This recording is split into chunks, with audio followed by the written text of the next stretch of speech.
sanjung Kau di tempat tinggi, sebab Engkau Imam besar aku. Ku sanjung Kau lebih dari yang lain, yang lain. Dan ku datang menyembahmu, Tuhan. Ku sanjung,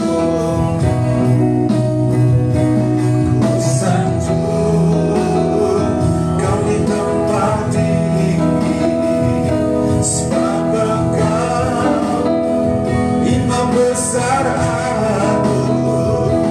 Ku sanjung Kau lebih dari yang lain, yang lain. Dan ku datang menyembahmu, Tuhan. Ku sanjung Engkau, ku sanjung Kau di tempat tinggi, sebab Engkau Imam besar aku. Ku sanjung Kau lebih dari yang lain, yang lain. Dan ku datang menyembahmu, Tuhan. Dan ku datang, dan ku datang menyembahmu, Tuhan. Dan ku datang, dan ku datang menyembahmu, Tuhan.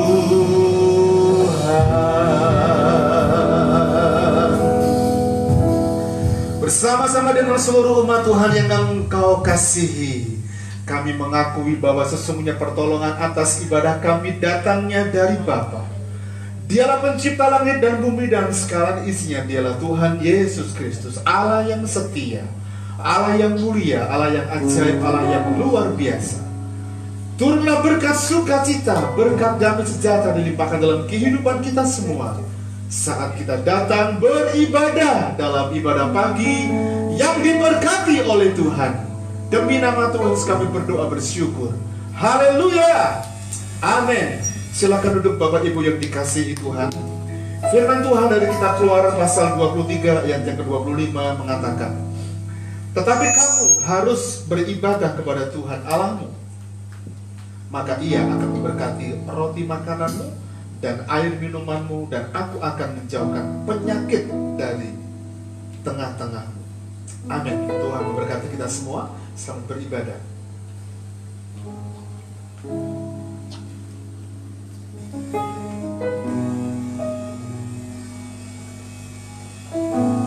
Shalom jemaat yang terkasih, mari kita persiapkan hati kita untuk ibadah pada hari ini. Mari kita naikkan kemasukan Roh Kudus.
kasih Bapa. Kesempatan yang indah sekali lagi Kau beri kesempatan Tuhan untuk menghirup udara di pagi hari ini Tuhan, untuk beribadah bersama-sama di tempat ini Tuhan. Kau berkati kami anakmu Tuhan dan mengikuti ibadah pada hari ini Tuhan. Kami serahkan ibadah kami dari awal hingga akhir hanya di dalam nama Yesus. Amin. Mari semuanya bangkit berdiri. Kita sembah Tuhan, kita naikkan pujian tiba saatnya.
untuk mendengarkan firman Tuhan. Biarkan Tuhan itu hadir di sini memenuhi hati kita dengan menyanyikan pujian tiada yang mustahil.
Kami mengucap syukur untuk anugerah-Mu yang Tuhan limpahkan dalam kehidupan kami, sehingga kami boleh berada dalam anugerah, kasih dan pemeliharaan Tuhan.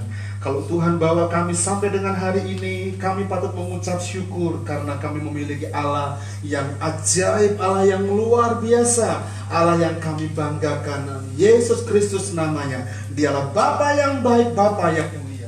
Kami mengucap syukur untuk anugerah-Mu. Mari Engkau urapi hamba-Mu dengan urapan yang baru Tuhan, sehingga saat kami dengar, kami dikuatkan. Saat kami dengar, kami dinasihati. Saat kami dengar sabda-Mu Tuhan, pesan Tuhan itu, sungguh-sungguh hidup kami dibaharui, dan kami pulang dengan membawa sukacita, berkat, dan sejahtera Allah yang melampaui segala akal itu menjadi bahagia dalam kehidupan kami, sehingga jalan hidup yang kami hidupi dalam kehidupan ini akan selalu senantiasa menyenangkan Tuhan.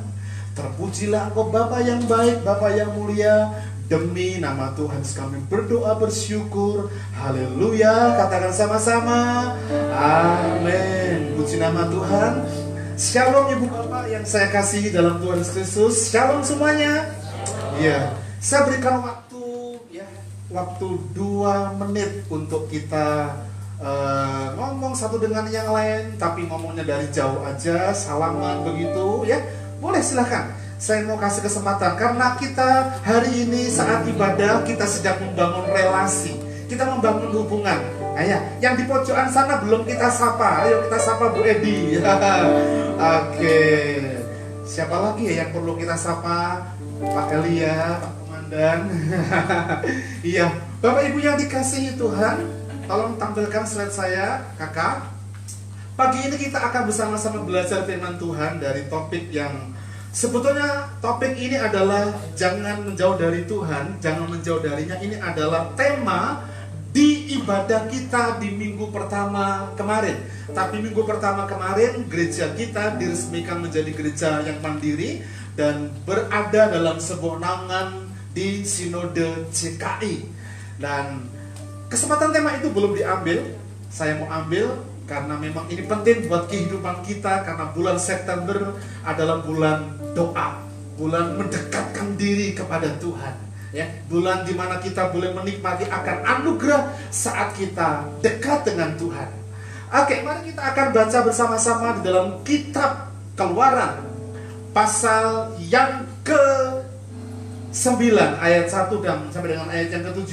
Ibu Bapak bisa siapkan di HP, di Alkitab. Tapi kalau Anda mau fokus dengan slide yang ada di depan, sudah siapkan semua ayat demi ayatnya, ya. Oke, nanti coba menjadi perhatian kita bersama-sama karena nampaknya yang sebelah sana itu nengoknya ke sini terlalu miring gitu ya. Mungkin kita pasang di sini, boleh lah gitu ya. Oke, kita nanti, saya belum mengamati, tapi hari ini saya mengamati yang di sana rotok miring, Pak Marsono miring-miring gitu ya. Iya. Demikian firman Tuhan dari kitab Keluaran pasal 9 ayat 1 sampai dengan ayat yang ke-7. Berfirmanlah Tuhan kepada Musa, pergilah menghadap Fir'aun dan berbicaralah kepadanya. Beginilah firman Tuhan Allah orang Ibrani, biarkanlah umatku pergi supaya mereka beribadah kepadaku. Sebab jika engkau menolak membiarkan mereka pergi dan masih menahan mereka, maka ternakmu yang ada di padang, kuda, keledai, unta, lembu sapi, dan kambing domba akan kena tulah Tuhan, yakni penyakit sampar yang dahsyat. Dan Tuhan akan membuat perbedaan antara ternak orang Israel dan ternak orang Mesir, sehingga tidak ada yang akan mati seekor pun dari segala ternak orang Israel. Selanjutnya Tuhan menentukan waktunya. Tuhan menentukan waktunya, firman-Nya. Besoklah Tuhan akan melakukan hal itu di negeri ini. Dan Tuhan melakukan hal itu keesokan harinya. Dan Tuhan melakukan itu keesokan harinya. Segala ternak orang Mesir itu mati, tetapi dari ternak orang Israel itu tidak ada seekor pun yang mati. Lalu Firaun menyuruh orang ke sana, dan sesungguhnya lah Dari ternak orang Israel tidak ada seekor pun yang mati. Tetapi Fir'aun tetap berkeras hati dan tidak mau membiarkan bangsa itu pergi. Bapak Ibu Saudara yang dikasihi Tuhan, saya akan memulai dengan satu pokok pikiran tentang bahwa kekristenan itu bukan sekedar agama. Setuju? Amin. Kekristenan itu bukan sekedar agama, tapi kekristenan itu bicara tentang gaya hidup, bicara tentang lifestyle, bicara tentang hubungan. Mengapa? Kalau kita menganggap bahwa kekristenan hanya sebuah agama, kita tidak akan pernah menikmati bagaimana nikmatnya hubungan satu dengan yang lain secara relationship sebagai anggota jemaat. Kita juga gak akan pernah menikmati bagaimana nikmatnya hubungan kita dengan Bapa kita di surga. Karena apa? Karena hanya sebatas agamawi saja. Tetapi kalau kita menganggap kekristenan itu bukan agama, maka kita akan menikmati hubungan, relationship satu dengan yang lain itu yang sangat indah. Kita bisa mancing bareng, oh itu bicara tentang hubungan. Kita bisa masak bareng, oh itu hubungan. Apalagi kita bisa bersepeda, kalau bagi kita yang hobi sepeda. Tapi kalau hobi sepeda pun ragatnya cukup besar gitu ya. Mau dibondoni piro tetap ada saja gitu ya. Tapi yang jelas itu bicara tentang hubungan. Karena itu saya mau mengajak Bapak semua, Tuhan orang Kristen itu bukanlah Tuhan yang jauh. Kita menyebut Tuhan kita dengan sebutan yang intim, yang dekat. Kita menyebut ayah kita itu dengan sebutan Bapa. Ada yang menyebut Papa. Sehingga anak-anak muda ya, kelompoknya Andri dan kawan-kawan itu kalau menyebut Bapa di surga itu dengan sebutan Papi Jesus. Keren ya, Papi J ya. Oh itu keren, karena bicara tentang apa? Bicara tentang hubungan, relationship. Dan itu kekristenan yang seperti itu. Gaya hidup, lifestyle yang memang perlu kita kerjakan dalam kehidupan kita sebagai anak Tuhan.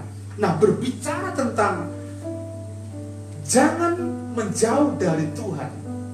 Sebetulnya dari sejak awal mula ketika Tuhan menciptakan langit dan bumi dan segala isinya, ketika Dia menempatkan manusia, Allah yang kita sembah, Bapa yang di surga, itu lebih rindu untuk dekat dengan ciptaan yang dibentuk, yaitu manusia. Perhatikan baik-baik. Ketika Adam dan Hawa di Taman Eden, sebelum terjadi persoalan dan masalah, hubungan Allah dengan mereka sangat intim, dekat.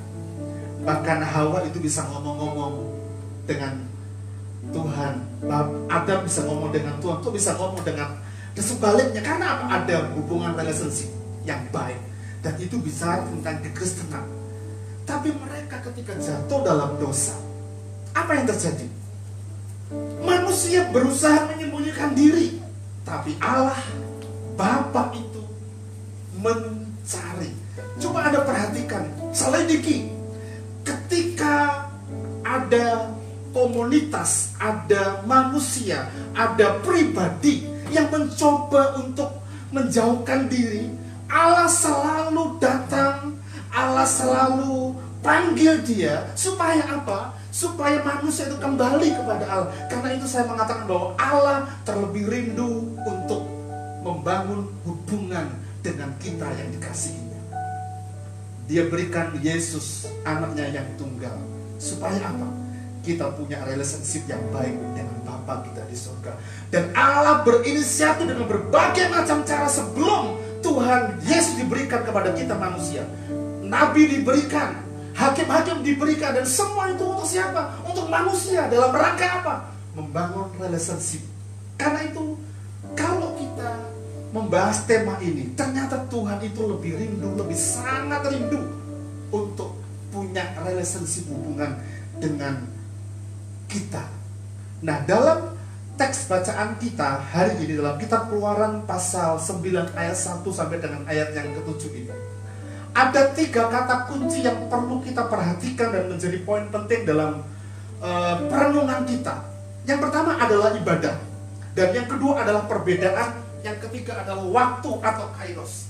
Saat Anda dan saya merenungkan ini, ketika kita mencermati kata kunci beribadah, kata beribadah dan kita dengan setia melakukannya, maka Tuhan akan buat perbedaan. Dan perbedaan itu akan membuat kehidupan kita nyaman. Tapi perbedaan yang sedang Tuhan kerjakan, jika tidak dilakukan, kita gak beribadah, Tuhan gak akan buat perbedaan. Mungkin kita seperti orang fasik, seperti kelompok Mesir Fir'aun yang akan mendapatkan celaka. Karena apa? Waktunya singkat. Kairos Tuhan itu singkat. Nah, untuk memahami itu, mari kita akan bahas satu persatu beribadah, perbedaan, waktu dan kairos Tuhan. Yang pertama, berbicara tentang ibadah. Ayatnya jelas. Perhatikan baik-baik. Ayat 1.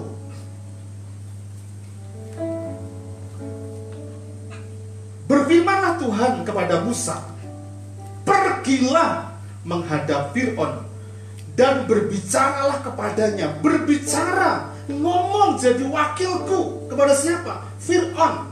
Beginilah firman Tuhan, Allah orang Ibrani. Ditegaskan, Allah orang Ibrani, Allah orang Israel, Allah yang terikat dengan perjanjian dari Abraham, Ishak dan Yakub. Dikatakan seperti ini, biarlah umatku pergi supaya mereka beribadah kepadaku. Bapak ibu saudara yang dikasihi Tuhan, bacaan ini, dari bacaan ini pun Allah menginginkan umatnya tidak jauh darinya.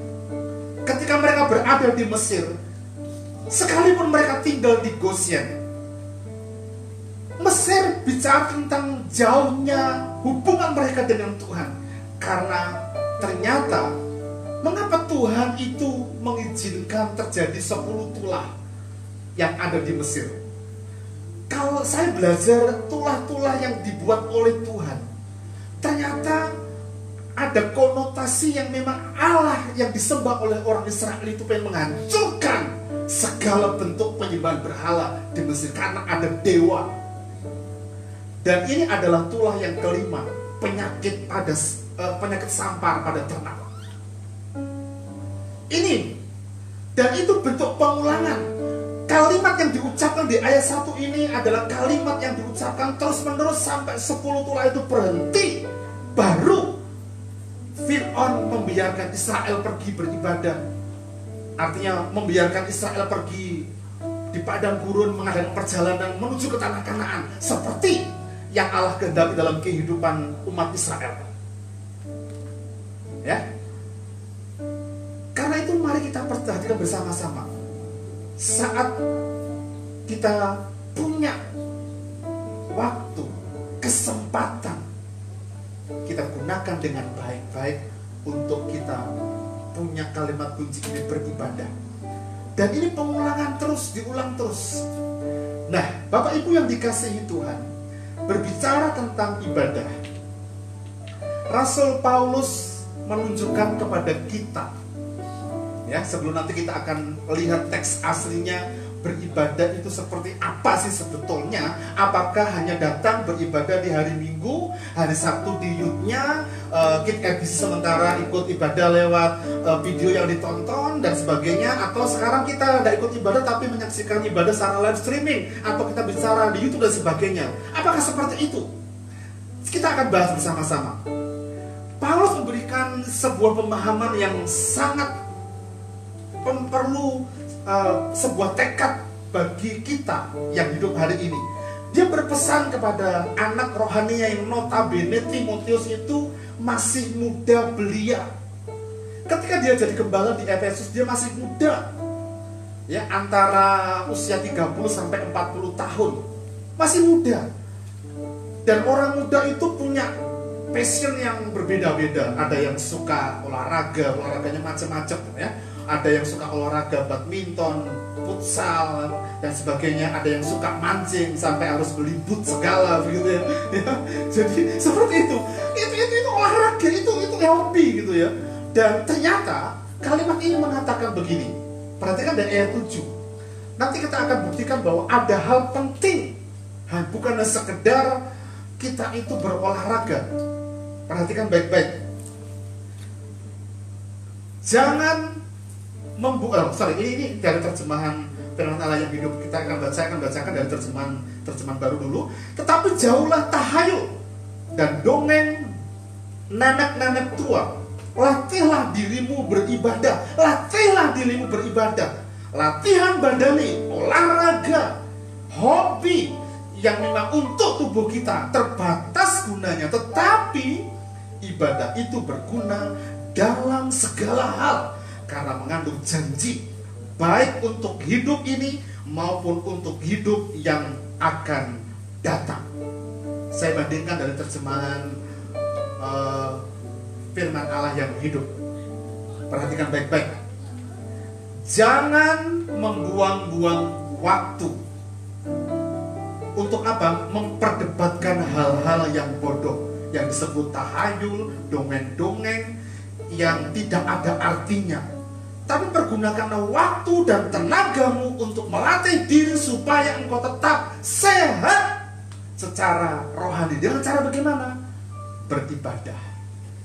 Latihan-latihan jasmani, latihan-latihan badani itu baik, tetapi latihan rohani jauh lebih penting dan merupakan daya pendorong dalam segala hal yang kau lakukan.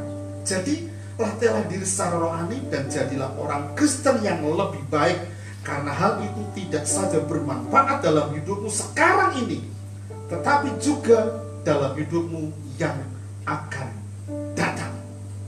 Dari ayat-ayat ini jelas kita bisa menyimpulkan bahwa latihan badani itu terbatas, berguna, bermanfaat. Ayo berolahraga. Ya, saya seusia Nathan itu sudah sukanya jogging, lari, tapi olahraga macam-macam bisa main volley, bisa badminton, bisa bola, futsal. Begitu waktu belum ada futsal, main bola. Dan saya pernah main bola sampai kaki saya itu melendong, bengkak begitu, yang ada di garis begitu. Karena apa? Karena gabesan dengan teman begitu. Apakah kapok? Enggak. Tapi itu terbatas gunanya. Tapi saya mendorong juga untuk kita olahraga. Ya, kalau ditanya Pak Danan, olahraganya apa sih Pak Budi, olahraganya apa? Gitu ya. Oh, saya treadmill di rumah, bagus. Bagus, tapi saya ajak. Ya, Pak Purnomo Hadi itu ini suka jalan pagi. Saya juga jalan pagi tapi sambil membakar tubuh supaya hitam gitu, kena matahari kan sehat gitu katanya. Lebih dari jam 7 karena saya harus siapkan Tatan untuk sekolah online. Dan itu olahraga, tapi itu terbatas gunanya. Tapi Anda yang masih muda, yang malas olahraga, nanti di hari tua Anda akan mendengar manfaat akibat dari malas olahraga. Tapi kalau kita bicara tentang ibadah, ternyata ibadah itu menyehatkan rohani kita. Kalau kita berada dalam sebuah passion beribadah, maka kita juga akan menikmati bagaimana indahnya sehat.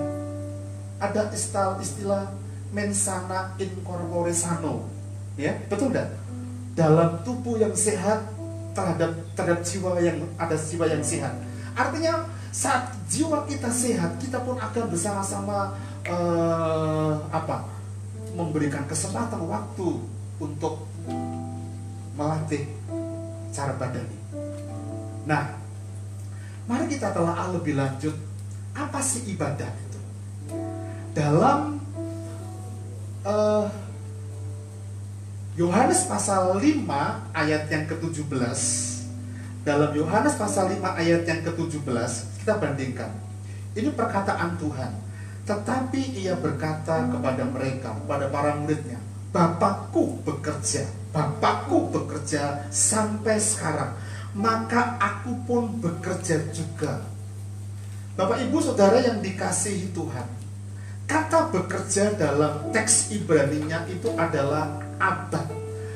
Abad nominalnya abodah. Abodah itu adalah pekerjaan atau pelayanan. Dan teks yang kita baca dalam Keluaran pasal 9 ayat 1 tadi, itu juga sama. Beribadah, supaya umatku beribadah, ternyata itu digunakan kalimat dengan sebutan al-boda atau abad, gitu ya. Kalau bahasa Ibrani kan harus dilengkokke begitu. Kalau abad begitu kan bahasa Ibrani tapi diucapkan dalam logat Jawa gitu. Nah, itu ternyata aboda atau abad itu bicara tentang pekerjaan. Tapi lebih dari itu, dalam teks ini, Bapakku itu bekerja, maka aku pun bekerja, kata Tuhan. Karena itu mari pahami seperti ini, kata abad atau bekerja sendiri dalam arti teologis adalah, perhatikan baik-baik, beribadah kepada Tuhan. Dan kalau bicara tentang kerja, bicara tentang pelayanan, itu konteksnya luas. Maka segala sesuatu yang kita lakukan dalam konteks menyenangkan Tuhan, bekerja, melayani, studi kita, dan semua, anggap itu sebagai sebuah aboda, abad, ibadah. Karena kalau kita bisa memahami itu, kita akan mengerti bagaimana bersikap dan menghormati Tuhan di setiap apa yang Tuhan izinkan kita kerjakan. Ketika kita bekerja, kita jujur karena kita mengetahui bahwa apa yang kita kerjakan itu ibadah. Ketika kita sekolah, kuliah, kita jujur karena apa yang kita kerjakan juga bagian ibadah. Om, Pak Yer, kalau aku nyontek boleh nggak? Berarti kan nggak ibadah, nggak menyenangkan Tuhan. Iya. Kalau aku plagiat, bikin skripsi dan skripsiku dibikinkan oleh joki yang lain, boleh nggak Om? Nggak boleh. Di Tawangmangu saya kuliah, saya punya prinsip lebih baik dapat 0 daripada nyontek. Usahanya bagaimana? Belajar, mati-matian, belajar. Kalau mau ulangan, ini mungkin pelajar bisa contoh. Kalau mau ulangan, saya bikin pertanyaan di catatan saya kecil, pertanyaan sebanyak-banyaknya saya bawa kemana-mana. Waktu chapel saya bawa, waktu di kamar saya lebih banyak membaca itu. Dari pertanyaan-pertanyaan yang saya buat itu, ada 10 saja yang saya kuasai, saya sudah dapat nilai A. Dapat nilai A. Karena apa? Textbook tekstual yang diajarkan selalu keluar begitu. Dan kalau kita bicara tentang itu, maka seluruh pelayanan, seluruh keluarga yang diorientasikan untuk menyenangkan Tuhan adalah sikap bagaimana kita sedang beribadah. Pekerjaan, rumah tangga kita, pelayanan kita, studi kita sedang dalam konteks ibadah yang menyenangkan Tuhan. Jadi tidak selalu berada dalam sebuah pelayanan ibadah minggu. Makanya tadi saya katakan, di awal saya katakan bahwa kekristenan itu bukan Kristen biasa, bukan agama, tapi bicara tentang hubungan, bicara tentang lifestyle. Lifestyle yang bagaimana? Yang menyenangkan Tuhan. Ini kata kunci yang pertama, supaya kita nggak jauh dari Tuhan. Gunakan tiap waktu dan kesempatan untuk kita beribadah. Pahami bahwa ketika kita sedang bekerja, kita sedang abodah, kita sedang melakukan menyenangkan Tuhan. Kalau kita dalam konteks hari Minggu menyenangkan Tuhan, beribadah kan, kita sudah bangun pagi, mandi, pakai baju yang sudah disetrika, disiapkan dengan parfum yang kita beli mungkin cukup mahal. Supaya apa? Kita datang dengan fresh dan menyenangkan Tuhan. Walaupun sedikit di rumah itu ada pertengkaran begitu, tapi yang jelas kita datang dalam konteks menyenangkan Tuhan. Termasuk dalam hubungan kita dengan sesama. Hubungan kita dengan sesama adalah konteks ibadah yang menyenangkan Tuhan. Pertanyaannya adalah, adakah orang yang hari ini yang belum kita ampuni? Adakah orang yang hari ini masih kita benci? Mungkin nggak terucap, tapi mungkin kita batin, sehingga kita selalu kepoin orang itu di statusnya, gitu ya. Oh, gitu. Tapi yang jelas, mari sama-sama. Kalau kita mengerti supaya kita nggak jauh dari Tuhan. Pahami kata kuncinya, ibadah. Yang kedua, apa? Apa Bapak Ibu? Apa? Kata kunci yang kedua, Audrey? Perbedaan. Oh dong. Ya, perbedaan. Mari kita baca ayatnya dulu deh. Ayat yang keempat dari kalimat yang mengatakan, dan Tuhan akan membuat perbedaan antara ternak orang Israel dan ternak orang Mesir, sehingga tidak ada yang akan mati seekor pun dari segala ternak orang Israel. Bapak Ibu Saudara yang dikasihi Tuhan, orang yang dekat dengan Tuhan dipelihara, dilindungi, dibebaskan dari segala macam mara bahaya. Amin? Setuju? Orang yang dekat dengan Tuhan dipelihara, dilindungi, dibebaskan dari segala macam bahaya. Tetapi orang yang menjauh dari Tuhan mendapatkan tulah dan malapetaka. Mari kita akan perhatikan lebih dalam lagi. Camkan ini baik-baik. Orang yang dekat dengan Tuhan dipelihara, dilindungi, dijauhkan dari segala mara bahaya. Yang setuju katakan amin. Yang banter, amin, jangan ragu-ragu gitu. Amin gitu. Walaupun pakai masker, biasanya komandannya hanya di seputaran masker gitu ya. Amin. Tapi orang yang jauh dari Tuhan, orang yang jauh bukan berarti, orang dekat bukan berarti orang yang selalu berada di rumah Tuhan. Enggak. Orang yang dekat atau yang berada di rumah Tuhan seringkali kehilangan Tuhan. Karena apa? Jauh dari Tuhan. Fokusnya pelayanan, fokusnya khotbah dan sebagainya, tapi tidak pernah membangun relationship dengan Tuhan. Akibatnya apa? Enggak dekat dengan Tuhan. Dan orang yang enggak dekat dengan Tuhan akan kehilangan Tuhan di hidupnya. Tapi orang yang jauh itu selalu ditandai dengan sebuah kemalasan, sebuah kekerasan hati yang dialami oleh firman, sehingga mereka mendapatkan malapetaka. Orang yang beribadah adalah orang yang mendekatkan dirinya kepada Tuhan, kepada Bapa.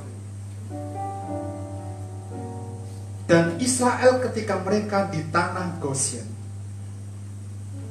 berada dalam satu daratan di Mesir, tapi mereka tinggal di Goshen. Tahu nggak arti kita Goshen?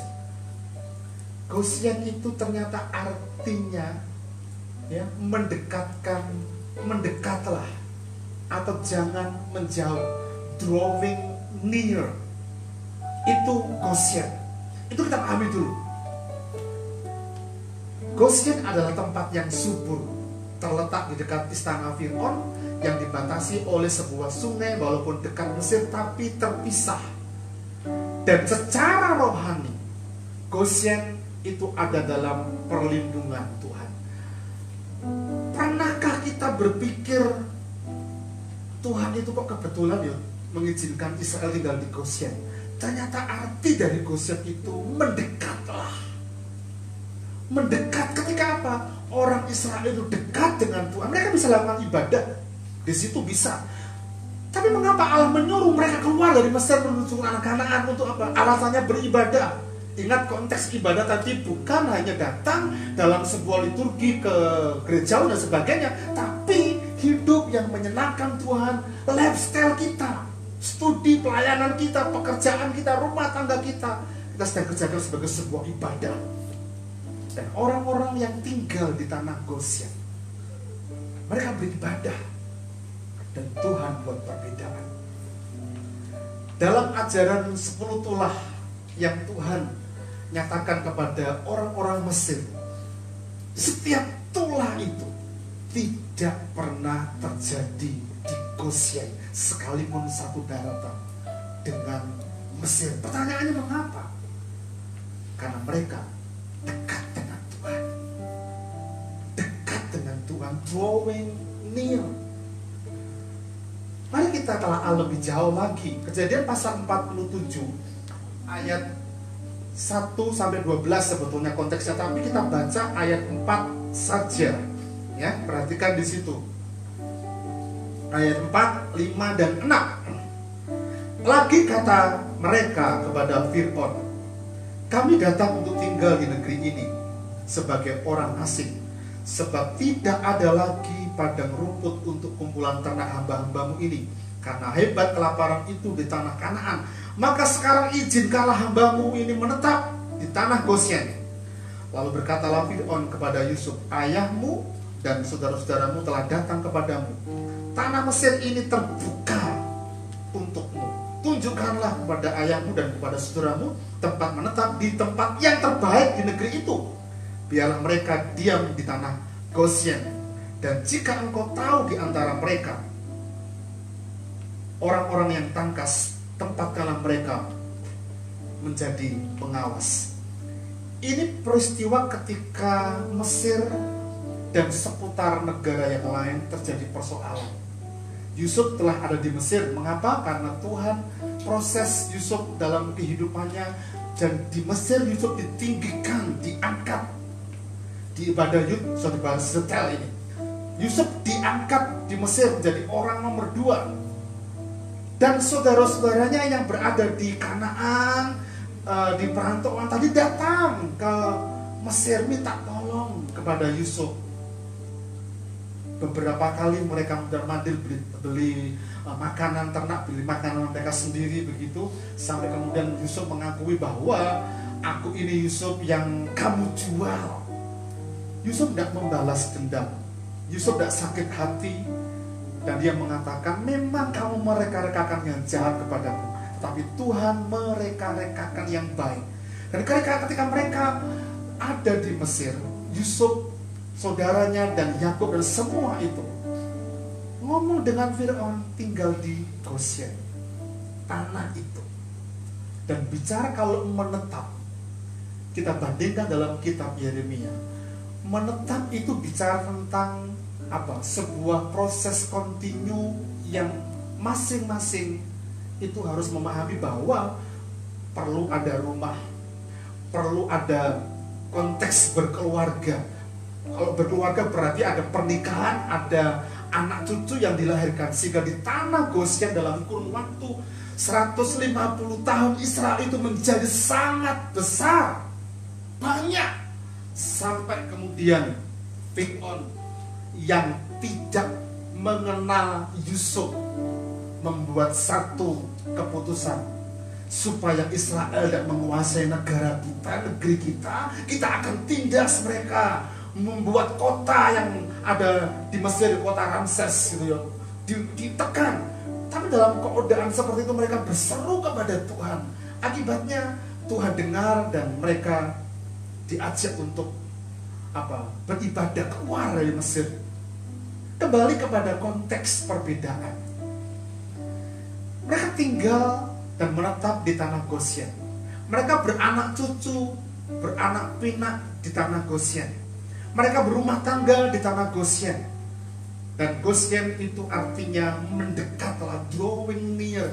Tuhan berharap ketika kamu tinggal di Mesir, tinggal di Gosyen, tetap dekat. Sehingga dalam konteks itulah yang dibuat oleh Tuhan, yang dialami oleh orang-orang Mesir. Selalu Tuhan membuat perbedaan. Karena apa? Mereka tinggal di Gosyen dekat dengan Tuhan. Jadi perbedaan yang dibuat, Tuhan membuat perbedaan orang yang dekat dengan Tuhan. Ternak dan tulahnya, penyakit, sampah, hujan, dan 10 tulah gak pernah disentuh. Sampai di tulah yang ke-10 anak sulung mati dari anak-anak Mesir. Bahkan bukan hanya anak-anaknya secara sebagai anggota keluarga, tapi anak-anak binatang yang sulung juga mati. Mengapa? Karena mereka tinggal di Mesir, sementara Israel ada ambang pintu yang dioles, itu adalah gambaran percikan darah anak domba Yesus Kristus. Ada perlindungan. Karena apa? Sekali lagi, mereka tidak menjauh dari Tuhan, mereka dekat dengan Tuhan. Amin. mereka dekat dengan Tuhan. Karena itu coba kita koreksi diri kita. Karena kalau berbicara tentang perbedaan, kita koreksi diri kita. Sudahkah ada perbedaan yang nyata dalam kehidupan kita sebagai anak-anak Tuhan? Karena kalau kita bicara tentang itu, maka kita perlu membuat satu kesimpulan aplikasi bersama-sama. Perbedaan yang apa yang harus kita miliki? Perbedaan adanya pola hidup baru dalam hidup kita setelah kita menjadi orang Kristen. Kita dulu gak suka baca Alkitab, sekarang suka baca Alkitab. Dulu kita gak bisa berdoa, sekarang diajak berdoa, mau gitu ya. Dulu kita gak pernah rapat gitu ya. Rapat, jangankan rapat gitu. Gak pernah lah gitu ya. Karena dekat dengan Tuhan, mau. Walaupun ada teman kita yang berpesan, Pak Iya aku ki mau diajak visitasi, tapi jangan sekali-kali saya tunjuk doa ya. Ada yang ngomong begitu, makanya tak tunjuk terus. Ya, Saltika itu kalau visitasi tunjuk gitu ya. Andri belum, karena Andri meh pulang kalau dijajak visitasi. Tapi yang jelas ada kemauan, itu ada perbedaan yang kita kenal. Bapak Ibu yang dikasihi Tuhan, apalagi aplikasinya? Kekristenan tidak bicara tentang ibadah hari Minggu saja, tetapi lebih pada gaya hidup siap dari karakter kita. Ingat, kekristenan bukan hari Minggu, bukan ibadah, tapi karakter. Kalau kita dulu masih suka mengucapkan kalimat-kalimat yang kasar dengan bahasa-bahasa binatang, dan ketika kita kenal Tuhan, dekat dengan Tuhan, hilang itu dengan sendirinya. Kenapa? Ada perubahan, ada perbedaan. Apalagi ya kira-kira? Jika kita rindu diberkati Tuhan dan dipakai oleh Tuhan, maka harus ada perbedaan dari segala sesuatu tentang kehidupan kita dengan orang lain. Ini bicara tentang gaya hidup, pengelolaan, pemanage kehidupan kita. Dan perhatikan, tampillah berbeda di tengah kondisi-kondisi yang tidak mudah. Hari ini diizinkan Tuhan mengalami kondisi pandemi. Tampil berbeda bukan hanya pakai masker, hand sanitizer, cuci tangan, social distancing, tidak, tapi bicara tentang itu dalam keadaan sulit apapun, izinkan Kristus itu mengejawantah kalau bahasa saya dalam hidup kita, memampukan kita sehingga kita tetap berdiri menghadapi badai. Di saat badai bergelora, tetap Tuhan pegang, karena Tuhan memampukan kita. Yang terakhir dari kata kunci yang kita mau buat, waktu atau kairos Tuhan. Mari kita baca ayat 5 dan ayat yang ke-6 ya. Perhatikan baik-baik. Selanjutnya Tuhan menentukan apa? Waktunya.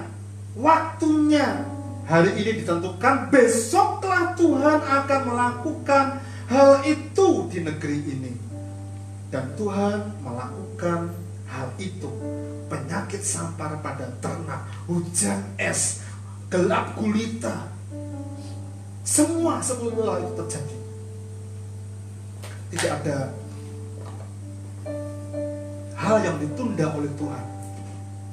Dan itu bicara kesempatan, bicara tentang kairos. Kalau kita bicara tentang kairos Tuhan, tiap-tiap orang itu diberikan kesempatan yang sama waktunya. Satu hari itu 24 jam. 7 hari 1 minggu ya, 12 bulan untuk 1 tahun, 365 hari untuk 1 tahun, sama kesempatannya. Pertanyaannya adalah, yang membedakan bagaimana kita menggunakan waktu itu, kesempatan itu. Kalau bicara tentang kairos Tuhan, perlu kita pahami begini. Bicara tentang itu, teks Yunani dalam waktu itu ada kronos dan kairos. Kronos itu bicara waktu, kronologi. Kita lahir kapan, tinggal di mana, pindah di mana, itu kronologis. Ya. Jadi kalau misalnya dalam sebuah pelantikan gembala jemaat, ya, Kemarin saya dilantik dan memberikan sebuah persyaratan-persyaratan kepada sinode, dan di situ ada background sejarah pelayanan saya, dan itu bicara tentang apa? Kronologis. Tapi di waktu yang kita miliki itu ada kairos. Kairos itu kesempatan, dan kesempatan itu cepat, singkat, tidak lama. Tuhan ngomong hari ini dia akan lakukan, ngomong kepada Fir'aun besoknya. Itu bicara tentang apa? Singkat kesempatan itu. Kairos Tuhan itu singkat. Bapak Ibu Saudara yang dikasihi Tuhan, waktu dan kesempatan. Ada orang yang mengatakan begini, bisnis kalau masih ada kesempatan hari ini tidak boleh ditunda. Selama masih bisa dikerjakan hari ini, kerjakan, jangan tunda. Bagi pembisnis, ya, setuju Pak Pur? Setuju banget. Karena time is money, time is produk memproduksi tripping. Time is apalagi kerja, mas banyak gitu, kesempatan, dan tidak boleh ditunda. Anda tahu perjalanan dalam proses tanah di Semarang Indah, Pak Danang selalu ngomong gini dengan saya, Pak Ian, jangan tunda, jangan, ayo Pak, walaupun RBC orang duit beriman Pak Budi ya, beriman, dan besok terakhir transaksi, doakan supaya tanah di Semarang Indah itu menjadi milik kita, amin. Dan gambarnya sudah ada. Itu kan beriman, iya dong. Oh, arsiteknya ada, mengapa tidak? Ada, gambarnya ada, ya San ya. Katanya sih 3 lantai. Katanya, tapi kebutuhan sesuaikan dengan kemampuan. Kemampuan apa? Keuangan kita. Makanya saya memacu ibu bapak untuk bersama-sama kita bergandengan tangan, bangun relationship dengan sesama kita, bangun relationship dengan semua orang. Jangan lagi ada musuh. Kita diberikan kelonggaran di RBC, sama seperti Ishak yang menggali Rehobot. Sumur Rehobot itu berbuah-buah, dan catatannya tidak ada pertengkaran di sana. Ishak gak curiga dengan gembalanya, maksudnya bawahannya juga gak curiga dengan Ishak. Ishak juga gak curiga dengan orang-orang Gerar. Jangan-jangan Rehobot sumurnya banyak dicuri dan sebagainya. Enggak. Karena bicara itu adalah kairos Tuhan yang memang perlu kita cermati, karena waktunya itu sangat singkat. Karena kesempatan kairos Tuhan itu akan hilang kalau kita menunda. Tapi ada banyak dari kita yang menunda. Amin? Setuju enggak? Besok lah, masih ada waktu, nyetrikannya besok aja, akibatnya membunuh. Ya kalau ada tukang setrika, bawalah ke tukang setrika begitu ya. Tapi ada bagian-bagian yang lain yang memang jadi tanggung jawab kita. Nanti kan bisa. Apalagi kalau berhubungan dengan sesama pebisnis, kita tunda, besok aja, dicaplok orang. Perhatikan Bapak Ibu, tanah yang kita mau beli 2 minggu atau 3 minggu yang lalu, saya dengan Pak Danan itu hari Minggu baru ibadah itu datang untuk lihat tanah itu. Hari Senin kami ada deal untuk ketemu dengan brokernya jam 2. Tapi sebelum kita ketemu dengan itu, jam 12 kabarin, Pak, sudah laku tanahnya, sudah di DP 10 juta katanya. Kita nggak bisa apa-apa waktu itu. Tapi ternyata tanah itu untuk kita. Amin. Tepuk tangan buat Tuhan. Serius, kesempatan. Saya berharap Ibu Bapak bisa menangkap apa yang saya maksudkan.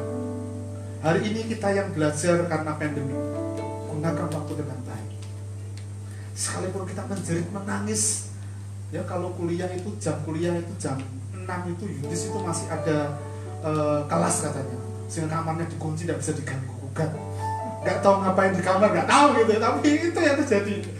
Tapi itu memang keseriusan, kesungguhan, supaya apa? Dia mendapatkan kairos Tuhan, nilai dengan baik itu.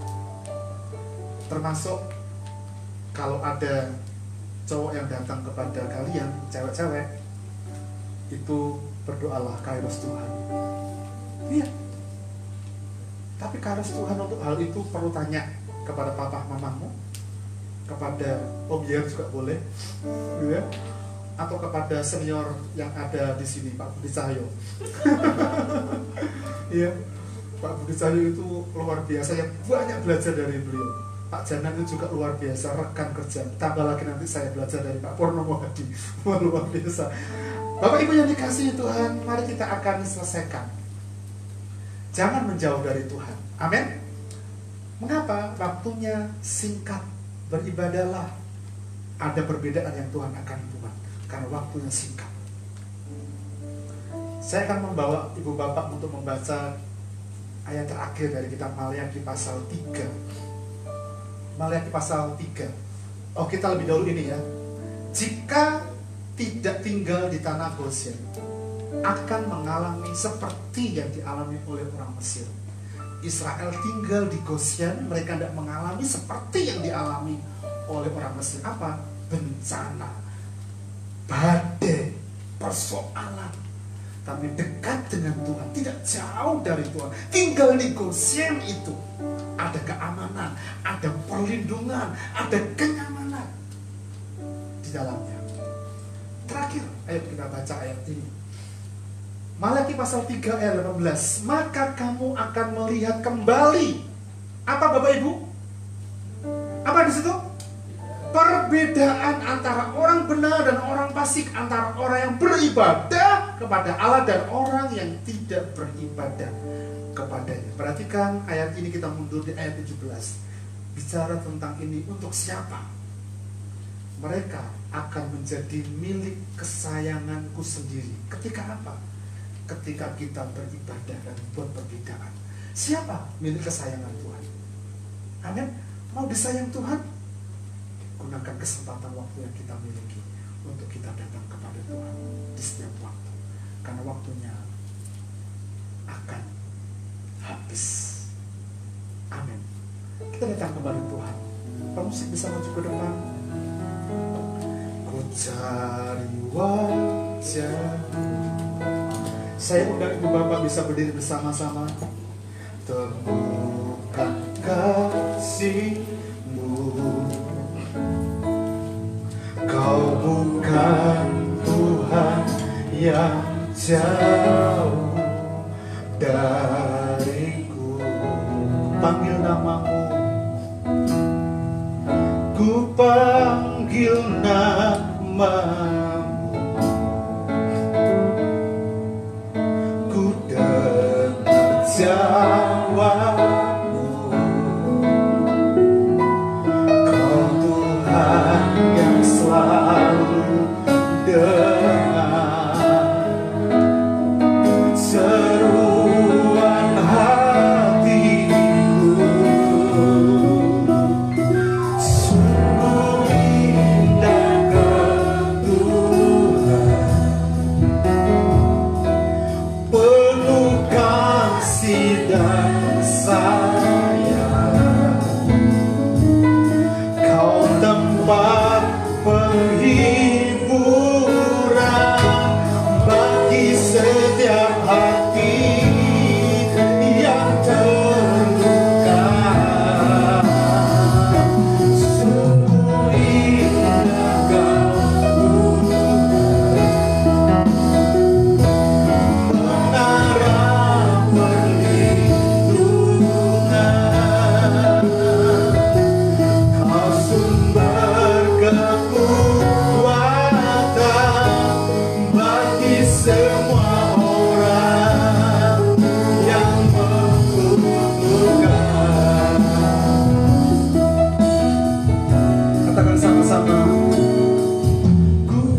Yes.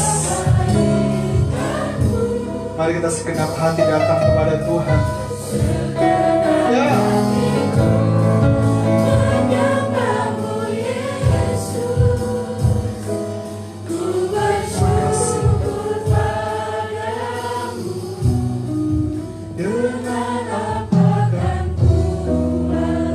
Suara kita menyembah Tuhan. Tidak ada sesuatu yang indah yang dapat kita berikan selain pribadi kita datang kepada Tuhan. Dia pemilik hidup kita. Yes. Menyembahmu Yesus, ku bersyukur padamu.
Datang kepada Engkau Tuhan Yesus. Baharui kami Tuhan. Baharui kami Tuhan Yesus. Supaya hati kami selalu ada kerinduan untuk menyenangkan Tuhan. Tidak menjauh dari Engkau. Engkau telah mengampuni segala dosa kami yang seringkali dosa itu membuat kami terbatas, malu untuk datang kepada Tuhan. Tapi Kristus yang telah memproklamasikan kemerdekaan kami di atas Golgota, menebus dosa kami, itu cukup bagi kami. Sehingga kami berani mengangkat suara kami datang. Kami mau Tuhan ambil komitmen bersama-sama untuk dekat dengan Tuhan. Dekat dengan Tuhan Yesus. Bapak, berkati umat Tuhan yang Kau kasih jemaat RBC. Kami ingin terus bangun relationship kami dengan Engkau. Dengan kemampuan yang datang dari Tuhan, memampukan kami. Kami ingin diberkati. Kami ingin diberkati komunitas ini, bahkan keluarga kami, pribadi kami, rumah tangga kami, pelayanan kami, pekerjaan kami, studi anak-anak kami. Tuhan, kami doakan biar umat Tuhan yang hari ini hadir selalu memiliki komitmen yang sama untuk menyenangkan Tuhan. Kami tidak jauh, karena memang kami boleh panggil Engkau Bapa. Kami boleh panggil Engkau Romo. Kami boleh panggil Engkau Bapa kami, Papi kami. Karena memang Engkau dekat dengan kami, Tuhan Yesus. Terima kasih Bapa. Terima kasih Tuhan Yesus. Berkat-Mu melimpah atas kehidupan kami.